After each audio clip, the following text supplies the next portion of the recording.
Hey, it's Melanie. I hope you're doing well tonight. I'm back with another story time. I hope you are doing well and are nicely tucked in or at least somewhat relaxed. I have a different book tonight. This one's called The 5 Love Languages, and the author of this is Gary Chapman.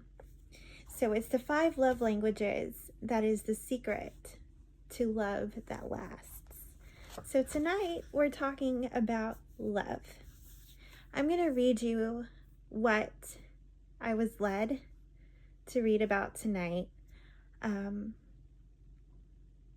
So this was brought to my attention, and I think this is what someone needs to hear tonight, okay?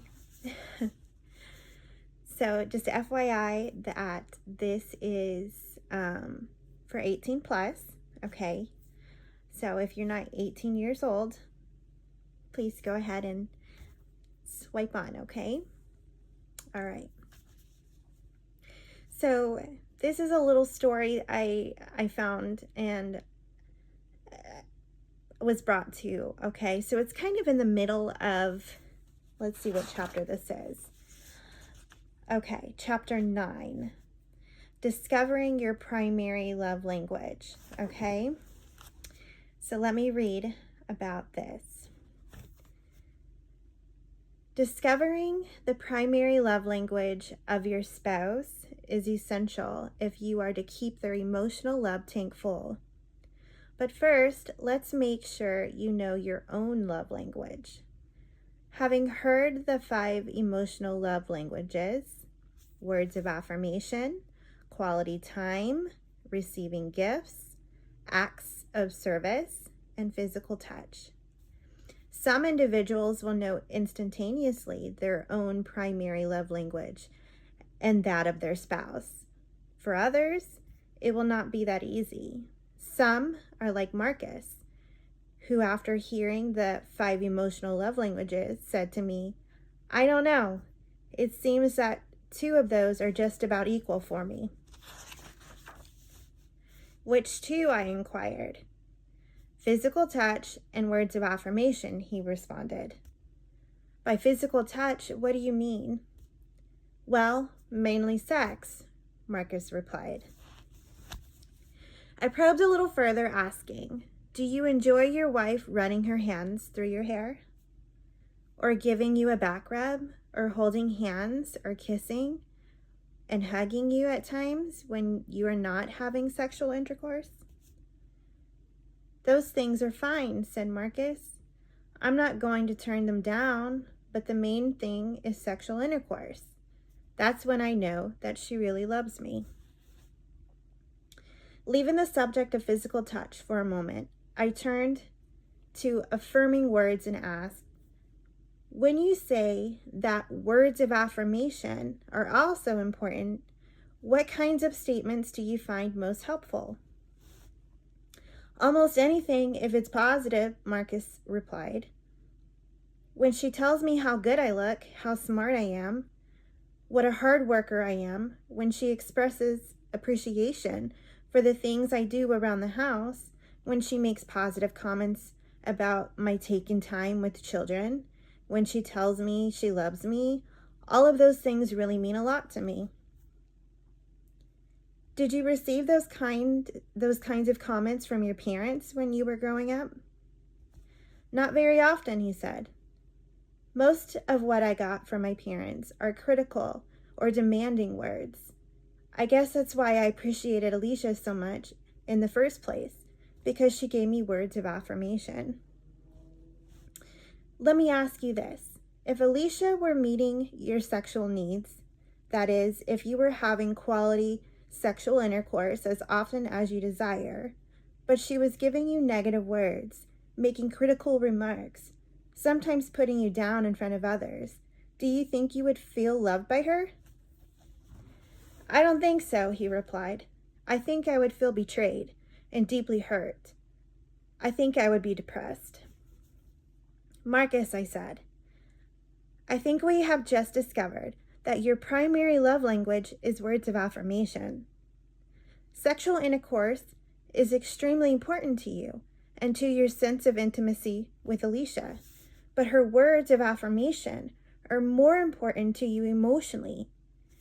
If she were in fact verbally critical of you all the time and put you down in front of other people, the time may come when you would no longer desire to have sexual intercourse with her because she would be a source of deep pain for you. Marcus had made the mistake common to many men, assuming that physical touch is their primary love language because they desire sexual intercourse so intensely. For the male, sexual desire is physically based. That is, the desire for sexual intercourse is stimulated by the buildup of sperm cells and seminal fluid and the seminal vessels. When the seminal vessels are full, there is a physical push for release. Thus, the male's desire for sexual intercourse has a physical root. For the female, sexual desire is far more influenced by her emotions. If she feels loved and admired and appreciated by her husband, then she has a desire to be physically intimate with him. But without the emotional closeness, she may have very little physical desire. Her biological sexual drive is closely tied to her emotional need for love. Because the male is physically pushed to have sexual release on a somewhat regular basis, he may automatically assume that this is his primary love language. But if he does not enjoy physical touch at other times and in non-sexual ways, it may not be his love language at all. Wow. Sexual desire is quite different from his emotional need to feel loved. That doesn't mean that sexual intercourse is unimportant to him. It is extremely important, but sexual intercourse alone will not meet his need to feel loved. His wife must speak his primary emotional love language as well. So,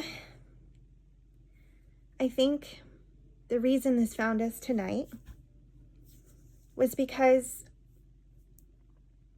I think men right now who feel emotionally drained, emotionally left out, or just men can be emotionally abused by women just as much as men can emotionally abuse women too. I think women don't understand that when a man is reaching out for sexual intercourse, they're trying to fill a hole where they're lacking in emotional fulfillment. They don't understand, especially emotional avoidance, with the avoidant attachment style, okay? They have an issue with expressing emotions and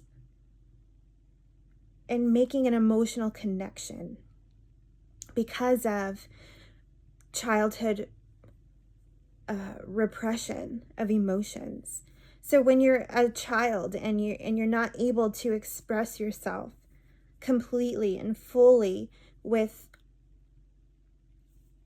intent of receiving emotional stability back from a parent, that's when that child goes within and decides that emotions are scary.